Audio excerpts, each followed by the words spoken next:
Hey everybody, in this video I will show you exactly how to get Roblox voice chat on mobile.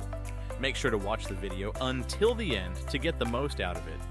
So, to do this, first open your Roblox app and then click on the three dots on the top right corner. Scroll down a bit until you find Settings, click on it, and then select Account Info. From here, make sure to verify your details by putting your email address and mobile phone number.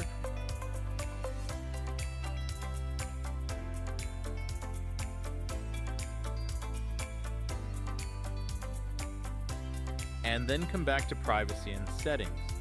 From here, you can see the option through which you can enable the Use Microphone to Chat with Voice option. So, that is it for this video. Please leave a like and subscribe to the channel for more tutorials like this. Thanks for watching. Goodbye.